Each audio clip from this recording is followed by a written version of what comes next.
Hi guys, welcome back to Beauty with Andy. My name's Andrea.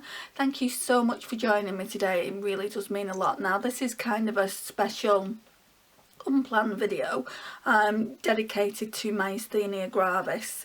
Now if you don't know what that is, it's an autoimmune disease that attacks all these skeletal muscles. We're going to talk about that. And the reason I'm talking about it is because my mum was diagnosed in November 2017. She had a really bad time and she nearly died with it. It can be that fatal if it's not treated. And I wanted to raise awareness for Myasthenia Gravis, but also my mum's had a bit of a relapse. I don't think it's to the point where it's serious, but it's serious enough that she's had to go to hospital. So we're going to talk about that as well. Right, so I've written some notes down, so if I keep looking at down like that, there's a few notes, and I'm going to get into the condition first. So Myasthenia gravis is Latin for grave. So the gravis side of it means grave, and then myasthenia means muscle weakness. So again, myasthenia means muscle weakness and the gravis side means grave. Like I said to you just now, it's an autoimmune disease which affects all of the muscles. Myasthenia gravis patients might wake up fine, so they'll be totally fine, and then throughout the day they deteriorate, they kind of get worse, more tired. So yeah, it says end of the day, Myasthenia gravis patients feel a lot weaker than they did when they originally woke up. Slightest task can make them feel so tired, so it really is a debilitating disease. Repetitive movements can make them feel weak. So say they'll be chopping vegetables up, first they'll be fine with it, and then, you know, as they're doing it more and more, they'll just feel so weak, like they can't do it anymore. So there is that as well. Drooping eyelids. Now that's what my mum has been suffering with. She's not always had it like since she had Myasthenia gravis. She got it about 6 months ago, where I think it was a right side of her eye was just a little bit more droopy than a left side.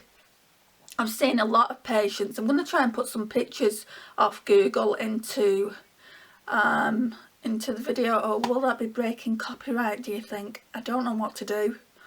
I don't want to get in trouble by YouTube. No, I'm not going to put pictures up, and I don't want to put one up of my mum either. You know, I don't think that's the right thing to do. But basically her eye just was a little bit droopier than normal. She was really paranoid about it, because she noticed the difference. But like, I think when you've got something wrong with you, you always feel like it's worse than it is. Obviously I could tell, but it wasn't to the point where people would stare, and she thought that she was always getting stared at because of this like droopiness in her eye. You can also get double vision, which I think she did get in the early stages of her not even being diagnosed, which we'll again talk about in a second. So ultimately, Myasthenia gravis doesn't affect older women. So we're going to talk about that in a sec. So it affects young women in their 20s and 30s. Babies can also get it, but I think that's very rare as well.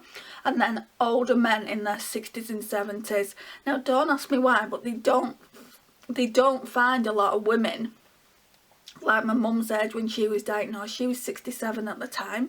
They don't find a lot of older women like that, and I think that's why they found it so hard to diagnose. They just didn't think that she would have Myasthenia gravis until they ran all the tests.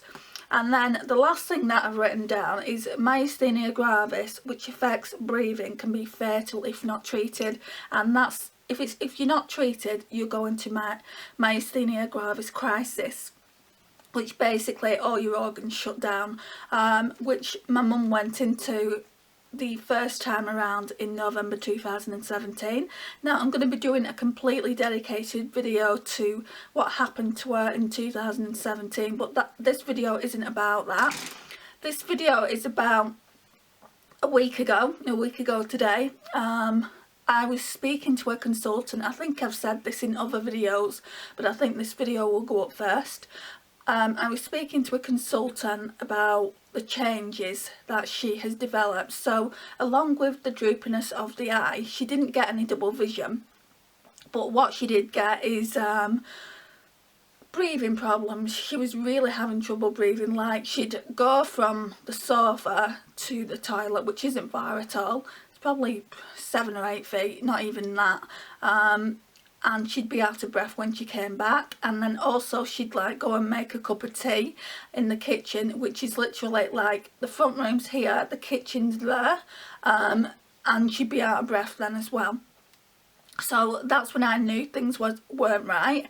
And also she was having problems eating. You know, she was trying her best to eat meals, but she just couldn't eat. She was having problems swallowing. So it got to the point where the consultant was calling the very next day.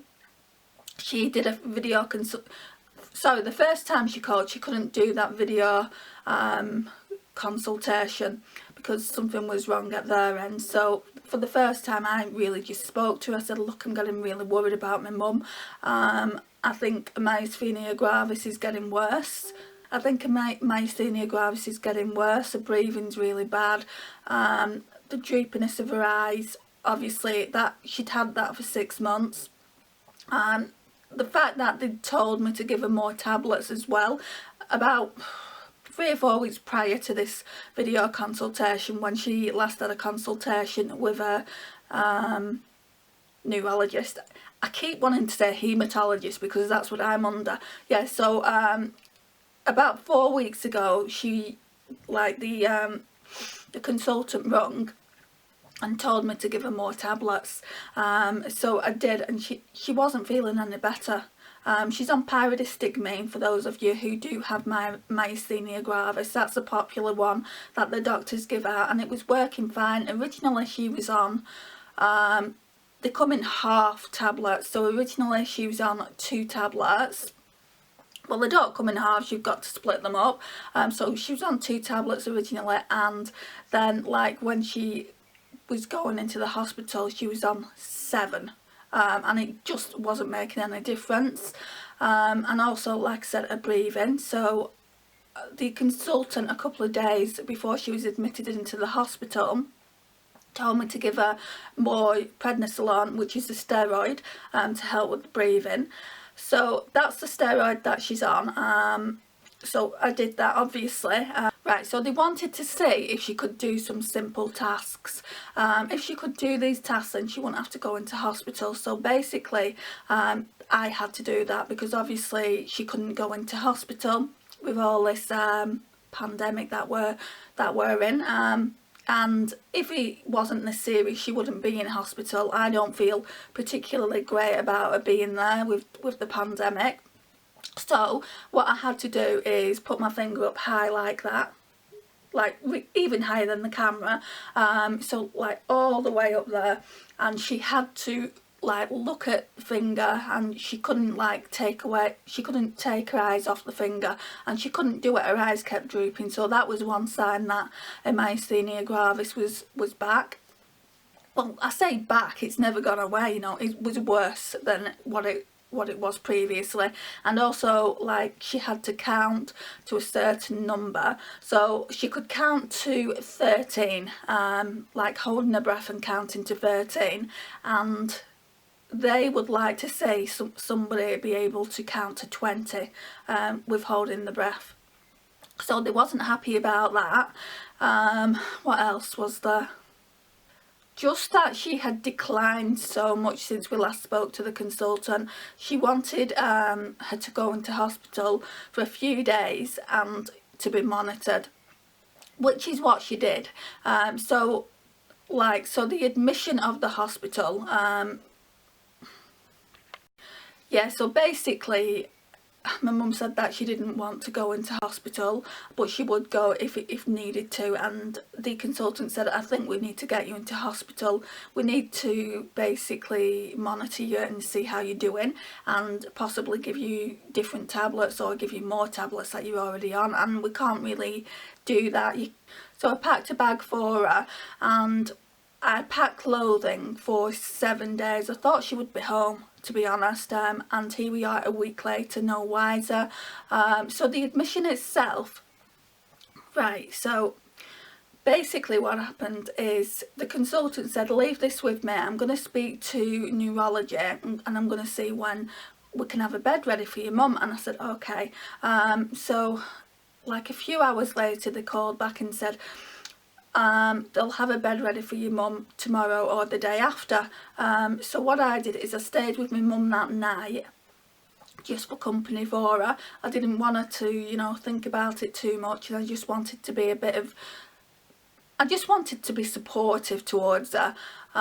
So yeah, I stayed with her that night, and then the next day, the nurse rang from the hospital and said, we've got a bed for her. And she said, so do you want to bring your mum up now? And I'm like, oh, so can I come then? And she's like, you can't come into the ward, no one can come into the ward unless it's special circumstances. And I said, oh, okay. She said, what you need to do is, when you're here, when you're outside the ward, ring the ward up and someone will come out and get her. So basically, I think it was an auxiliary nurse. I've met him before when my mum was in that ward the first time around. So he's an auxiliary nurse, and he came and got her. She had all her bags. Like I put her in a wheelchair and I'd wheeled her up to the ward where she was staying. Neurology, that is, not haematology. So yeah, I'd got all her bags with her, you know, made sure she had a face mask on and things like that. So he came and got her, and it was heartbreaking, guys, absolutely heartbreaking. I just didn't want to leave her, you know. This is the longest by far I've not seen my mum for. I see her without fail every single day, unless I'm not feeling well myself, and then I'll just go around the next day. And even though I'm getting to talk to her every single day on the phone, sometimes 2-3 times a day, it's just not the same. She doesn't have a smartphone, so I can't see her face. So it's just, yeah, so I kind of speak to her consultants on her behalf, really. I mean, she's there, but I listen to what the consultants say as well, so I can kind of digest that. So yeah, knowing that obviously she's going to be in hospital and she needed me to basically speak to a consultant, all I can really do is speak to the nurses. And they're so busy with this pandemic as well. They don't, like, barely anyone's answering the phone when I ring up, and I feel like I'm bothering them. I feel like, you know, they've got so much more to do than talk to me about my mum's condition.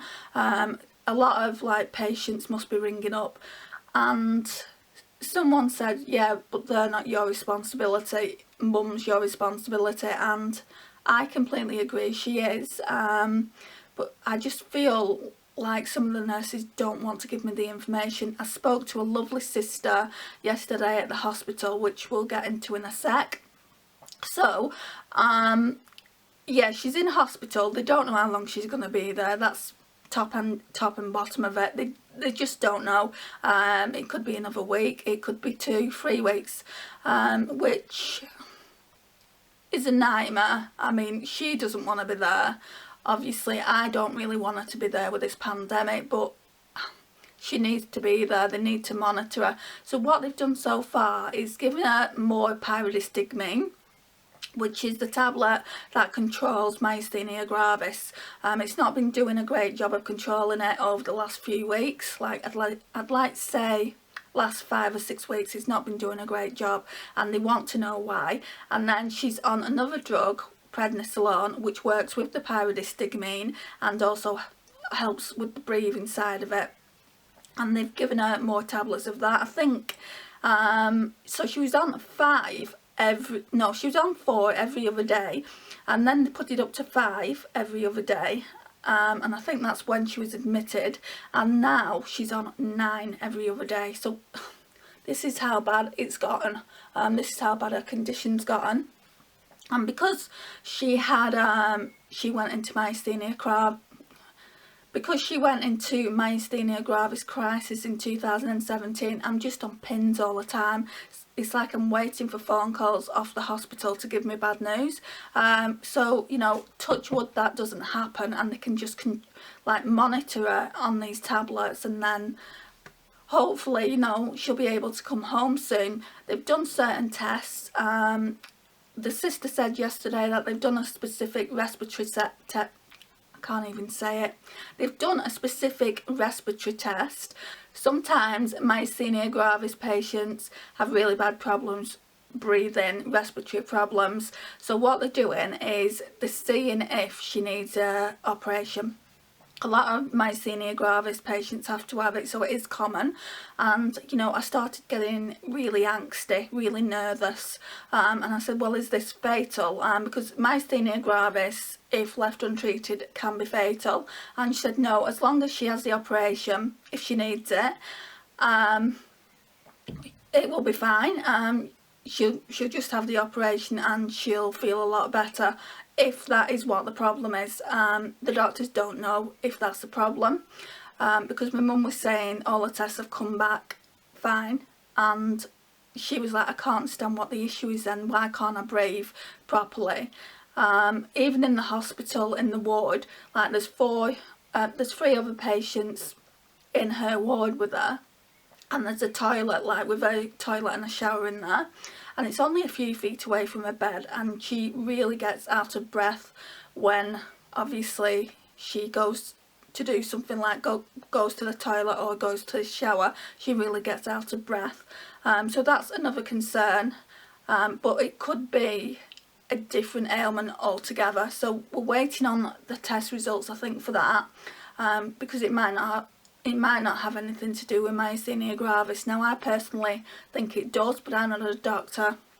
So there is that. She also said that she doesn't need oxygen, which is really, really good, because the first time around she was on oxygen, and then she still had really bad breathing difficulties, and she ended up in ICU. So yeah, that's really good that she doesn't need that oxygen. What she does need while she's sleeping is this kind of machine, like it goes over your face, and it helps you sleep, get a better quality night's sleep. I think that's more to do with her sleep apnea, though. I'll have to speak to the nurses about that when she's released. I'm talking like she's in prison.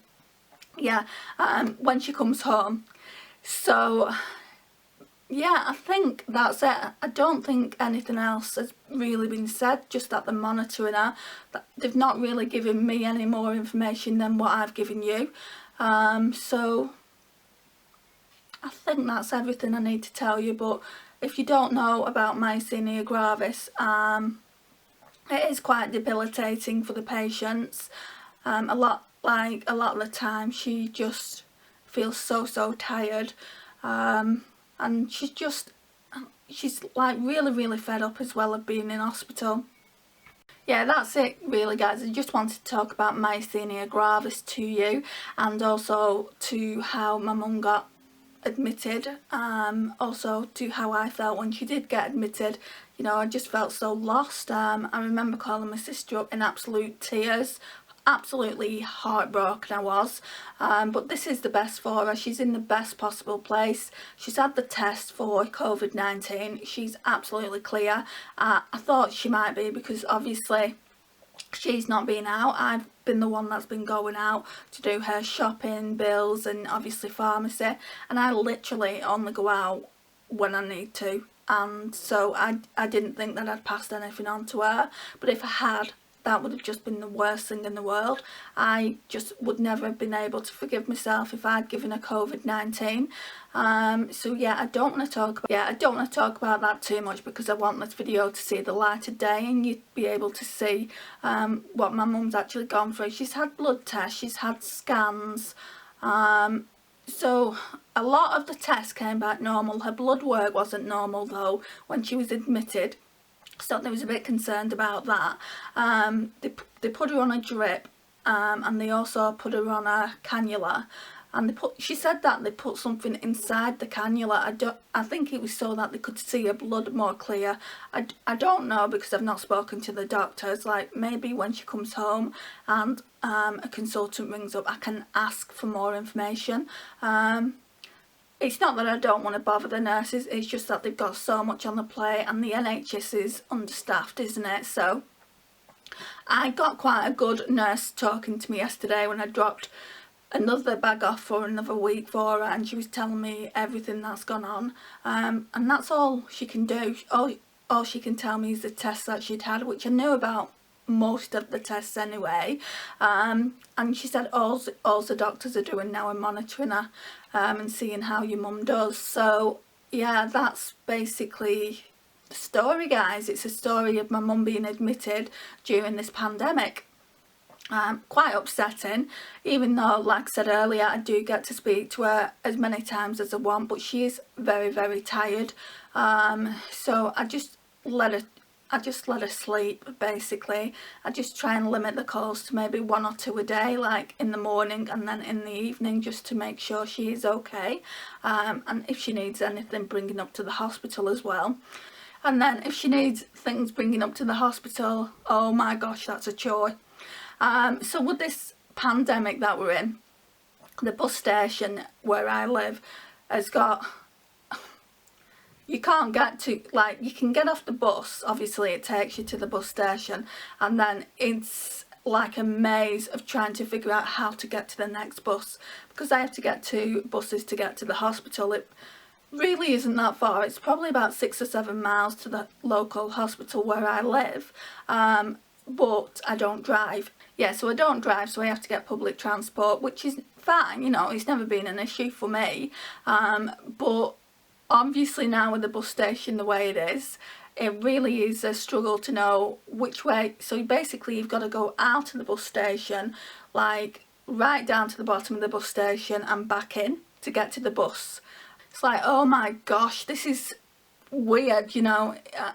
It's weird what they're doing. I know they're doing it for everyone's safety, but it is strange, not knowing where to go. I mean, I've lived here for most of my life, apart from the 10 years I lived in Manchester, and I know this area really, really well. So, and I didn't know how to get to the bus that I needed to get to, but I got there in the end. I think I went in the wrong way, because the arrows were pointing a different way, and I'm like, oh my gosh, please don't stop me, I need to get on this bus. So anyway, yeah, I got on the bus. I thought it was a great idea to wear a t-shirt, and even though I knew that it was going to rain that day, I just thought, well, I'll be home by the time it rains. Was I? No. So basically I was wearing a really thin t-shirt like this, same colour as this actually, and when I came out of the hospital, it was throwing it down. And I don't just mean a little bit of rain for the UK, I mean it was absolutely blasting it down. I'd never seen anything like that. It was like floods, so it was really, really stormy, and it was thundering as well. I'm like, right, what am I going to do now? I was hoping to go to Subway for a sandwich, because I just found out that reopened, and I thought, Subway, but it was raining so hard, I just wouldn't have been able to make it. It would have looked like I was in a wet t-shirt competition. This video is serious, but obviously, you know, it would have looked like that if I would have gone all the way to Subway, which is across the road from the hospital, but it's quite a long walk. So I saw a bus there waiting, and I just ran, and even by the time I got to the bus, it was like my t-shirt was all wet, and I'm just like, thank heavens I didn't wear a white t-shirt, because it would have looked like I was entering some wet t-shirt competition, and that isn't the case. Anyway, obviously this video isn't about that, but I just wanted to let you know about my day yesterday. So yeah, I took everything that she wanted, and then she rung me up later that day and she went, Andrea, and I said, yes mum, and she went, you didn't bring me cordial. And I'm like, oh, I knew there was something I'd forgotten. I knew when I went to Booths, that I'd forgotten us. Like, she's got some cookies at home, like little bags of cookies and little bags of cheddars, and I forgot them as well. So I went to Booths and got her cheddars, and I got some, like, they're called like Cadbury's animal biscuits. I got some of them, and I just forgot to get cordial, so I'm gonna have to go up on Monday and drop some cordial off for her. So I'll get her 2 bottles of that, and that should last for the week that, well, I don't know if she's only going to be in hospital another week.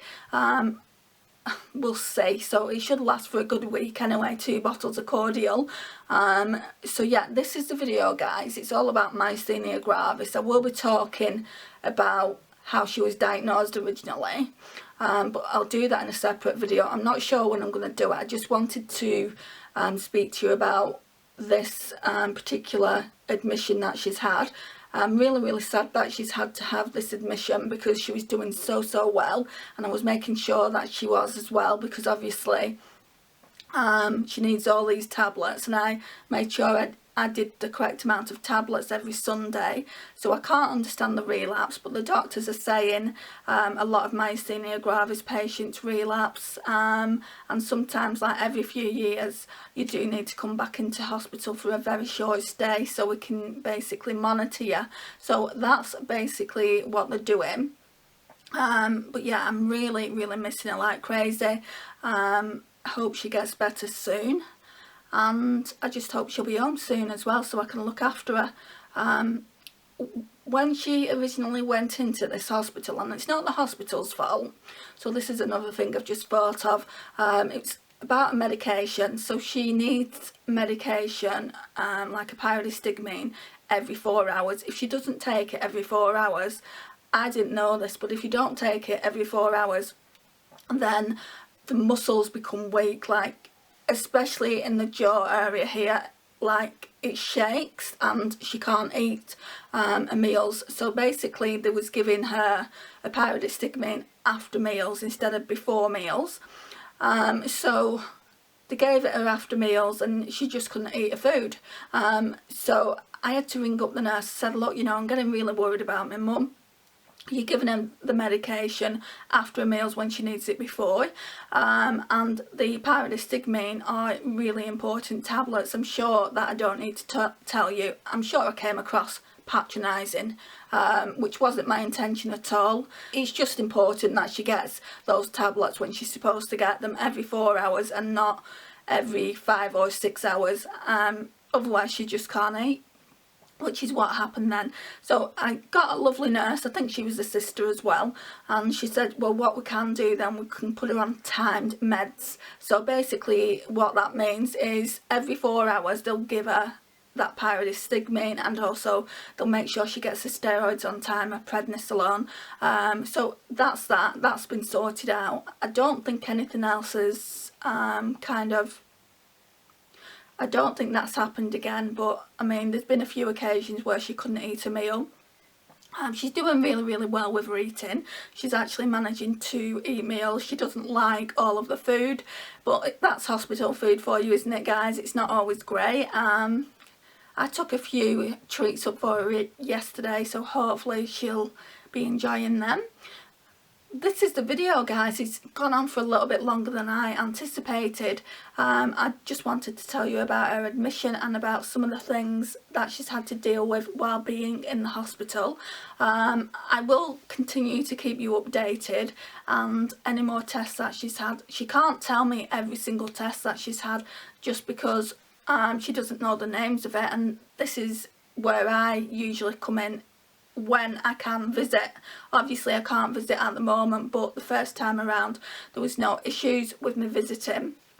So if you've got a sick relative who basically is critical, then you can actually go and visit, but my mum isn't critical, she just needs monitoring, so they wouldn't let me go. And also there's 3 other patients there. If they let me in, then they'd have to let all the other patients' relatives in. It's really not fair.